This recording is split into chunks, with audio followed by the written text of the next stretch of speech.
Welcome to Kinesiology 745 Assessment in Physical Education, and in this final presentation, I want to briefly reflect on what we've done, summarize our course, and try to tie it all together.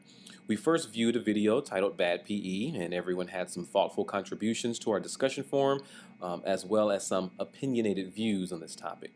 But what I wanted you to really get from this video was that our behavior can be affected one way or another by our experiences. Regardless of how you felt on the issue of a poor PE experience causing someone to refrain from participation in physical activity, there is some truth to this for the growing and maturing child.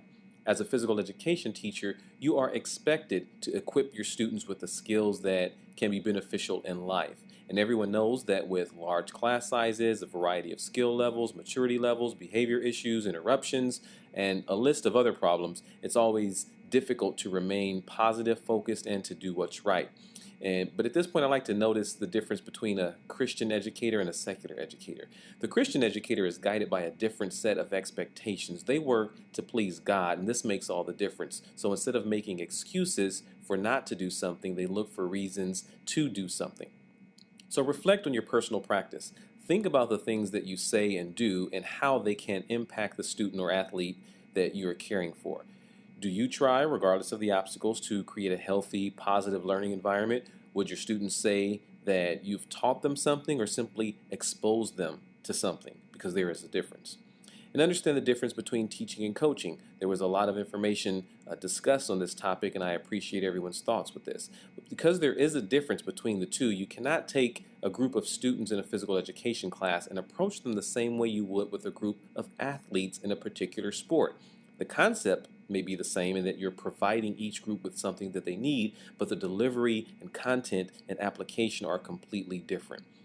In your various issues and assessment assignments, I wanted you to think outside the box on some current issues that directly relate to assessment. With merit pay, the idea is that you will be evaluated or assessed based on a certain set of criteria, and the outcome of that assessment will determine how much you get paid in your profession. And this is very similar to providing grades to a class and a course. Wouldn't it be unfair if the assessments used are biased, they're unreliable, subjective, unclear, and poorly developed? Well, think of it from a student's point of view.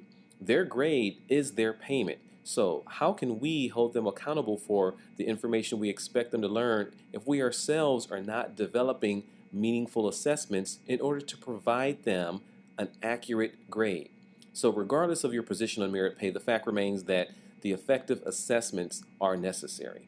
Now, with your performance-based assessment assignment, I hope you can see the difficulty and the time required to develop a valid, reliable, and objective assessment. This is one of the many contributing factors that causes the profession of physical education to have such a poor perception.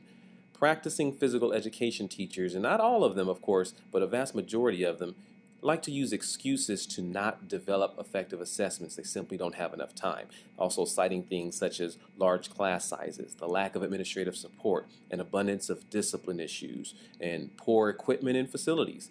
Now, these are legitimate concerns in the profession that many practicing physical education teachers face, but in my opinion, they're not a reason to give up. A great teacher finds creative ways to utilize what they have and to teach, with the emphasis on teaching.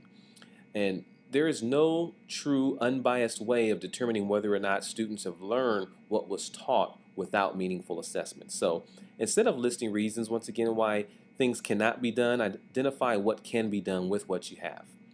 With the data analysis project, I want you to understand the importance of collecting data, analyzing that data, evaluating performance based on the data, and interpreting that data to improve not only yourself, but your students or athletes and your overall program.